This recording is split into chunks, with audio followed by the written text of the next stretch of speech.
August 21 புனித பத்தாம் பத்திநாதர்.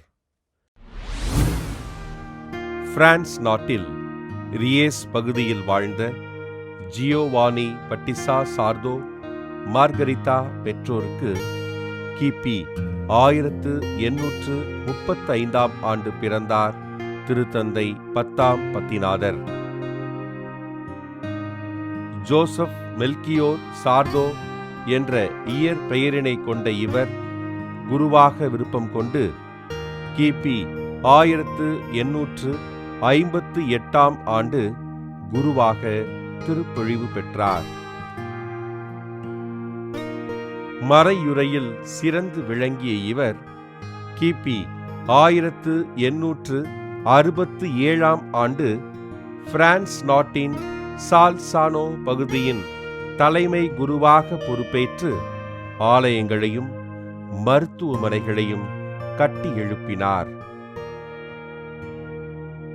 கிபி 1884 ஆண்டு மன்தூவா மறைமாவட்ட ஆயராக உயர்த்தப்பட்ட ஜோசப் அருட்பணியாளர்களுக்கும் குரு மாணவர்களுக்கும் பயிற்சி கொடுப்பதனை முக்கிய பணியாக மேற்கொண்டார்.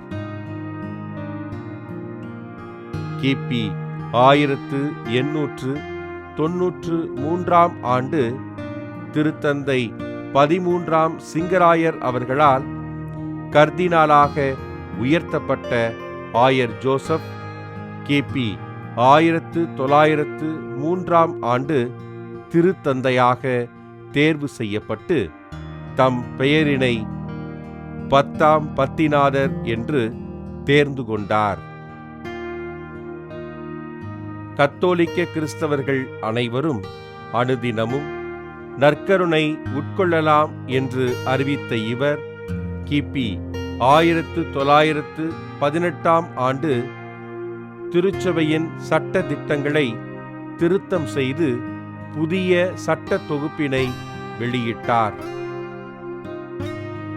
ஏழையாக பிறந்தேன், ஏழையாகவே வளர்ந்தேன், ஏழையாகவே இறக்க விரும்புகின்றேன் என்று கூறிய திருத்தந்தை பத்தாம் பத்திநாதர் கிபி 1914 ஆண்டு ஆகஸ்ட் 20 விண்ணகம் சென்றார்.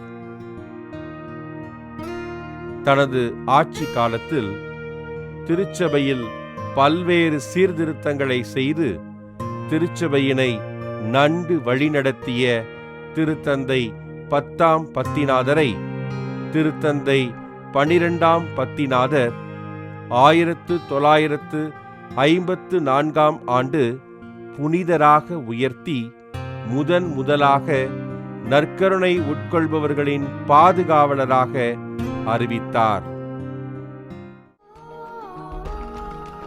புனித பத்தாம் பத்திநாதர் திருவிழாவினை கொண்டாடுகின்ற நாம் நமது அழைப்புக்கேற்ற வாழ்வினை நேர்மையோடு வாழ்வதற்காக ஆண்டவரிடம் ஜெபிப்போம்.